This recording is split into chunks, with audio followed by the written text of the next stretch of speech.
Ancient resurrection stories across cultures. Jesus wasn't the only one believed to have risen from the dead. Stories of resurrection appear in ancient cultures around the world. According to the New Testament, Jesus Christ was cruelly martyred by the Romans around AD 33. But after 3 days in the tomb, it says, Jesus miraculously rose again, appeared to his disciples, and ascended to heaven. Jesus' resurrection and triumph over death is what Christians celebrate every Easter. But Christianity isn't the only ancient faith to worship a deity who dies and then rises again. As the Scottish anthropologist James Fraser explained in The Golden Bough, his landmark 1922 study of world religion and mythology. In the ancient Near East, where the Bible was written, stories of divine death and resurrection were closely tied with the agricultural cycle, and Fraser believed that early Christians likely chose a spring date for Easter to coincide with existing pagan festivals for their resurrected gods. Taken altogether, the coincidences of the Christian with the heathen festivals are too close and too numerous to be accidental, concluded Fraser. Here are 6 examples of resurrection stories from ancient cultures around the world, including India, China, Mesoamerica, and Norse mythology. In ancient agrarian societies, the last days of winter marked the end of months of meager subsistence and the long-awaited bounty of the spring and summer. In ancient Mesopotamia, one of the first agrarian civilizations, the people turned to divine explanations for these annual cycles of feast and famine. Ishtar was the great mother goddess of Mesopotamia and the source of nature's fertility and abundance.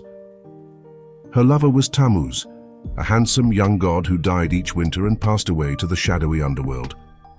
For 6 months of the year, Ishtar traveled to the realm of the dead to rescue her lover.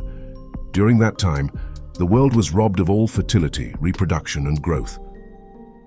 Every spring, the stern goddess of the underworld, Alatu, would allow the imprisoned couple to be sprinkled with the water of life and return to the world of the living, bringing life and green vegetation back to the earth.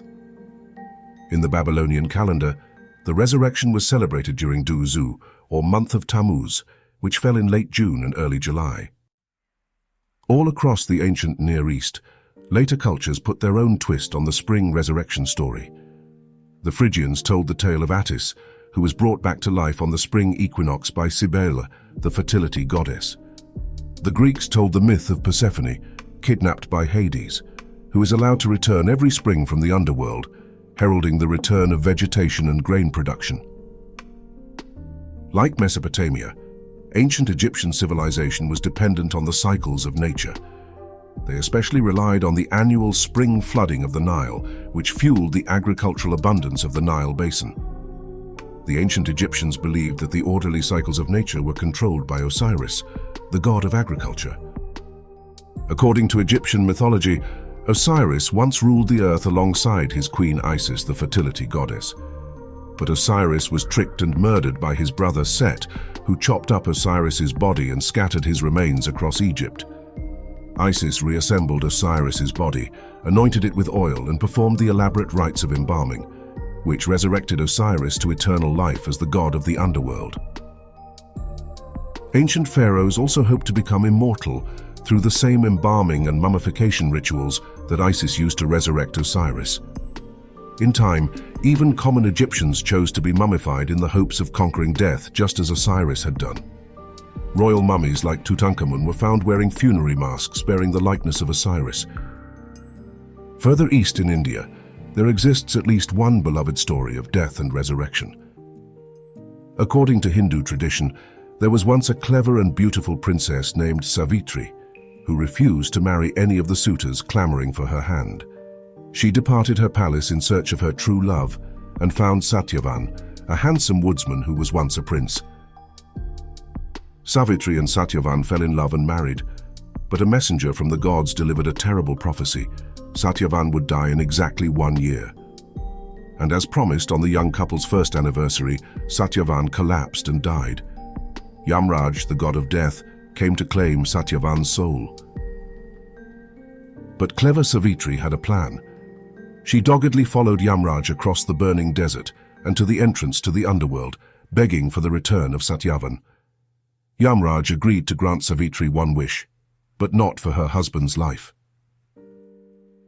Instead, Savitri asked that she be granted the gift of many children. When Yamraj accepted, she asked him how she was supposed to bear children without a husband. And since she had vowed to only marry Satyavan, Yamraj had to return Savitri's husband to keep his word. Satyavan was brought back to life and the happy couple were reunited. According to Buddhist tradition, the figure known as Bodhidharma was a great Indian sage who may have been the first to bring Buddhism to China. In the Zen Buddhist tradition, Bodhidharma often plays the role of the wise and wily Zen master, challenging his students with cryptic riddles that, if deciphered, lead to the path of enlightenment. One day, a Chinese diplomat named Song Yun was crossing the Pamir Mountains between China and India when he passed the now elderly Bodhidharma walking in the opposite direction. Song Yun asked where the master was going, and Bodhidharma replied that he was finally going home to India. Then Song Yun noticed that Bodhidharma was only wearing one shoe, so he asked why. Bodhidharma suggested that Song Yun ask the monks when he arrived in Shaolin. The men parted ways, but when Song Yun asked about Bodhidharma's shoe in Shaolin, he was thrown in jail for lying. Song Yun could not have seen Bodhidharma, because the master had died several years earlier. To prove it, the monks opened up Bodhidharma's tomb, but all they found was a single shoe. Not even death could contain the wisdom of Bodhidharma, who is often depicted barefoot and carrying a single shoe on a stick. In Norse mythology, Odin is chief among the gods of Valhalla, a creator god whose wisdom and wizardry were unmatched. But Odin had to pay a terrible price to achieve his powerful and esoteric knowledge. According to Norse legend, the greatest sources of wisdom in the ancient world were the runes, magic symbols that not even the gods could decipher. But Odin was willing to do whatever was necessary, even face death itself, to untangle the meaning of the runes and access their hidden power. According to the epic Viking poem Havamal, Odin subjected himself to a violent form of self-sacrifice. "Myself to my own self given," Odin says. Odin hung himself from the great tree Yggdrasil, pierced his side with a spear, and forbade any of the other gods from coming to his aid. For 9 days, Odin hung from the tree, staring down into the watery depths of the well of Erd, until finally, on the 9th day, the forms of the runes were revealed to him. In the language and imagery of the Havamal, part of Odin died in that 9-day ordeal, and he was reborn or resurrected as a far more powerful being with newfound knowledge and abilities. In ancient Mesoamerica, the greatest of all the gods was Quetzalcoatl, the feathered serpent worshipped across centuries of Mayan, Toltec, and Aztec civilizations. In some traditions, Quetzalcoatl was an Osiris-like figure, the god of agriculture and vegetation closely associated with the rain god Tlaloc. And like Osiris, Quetzalcoatl was deceived by his brother, tricked into drinking a powerful intoxicant and sleeping with a priestess. Overcome with guilt, Quetzalcoatl killed himself through self-immolation, but rose again to life.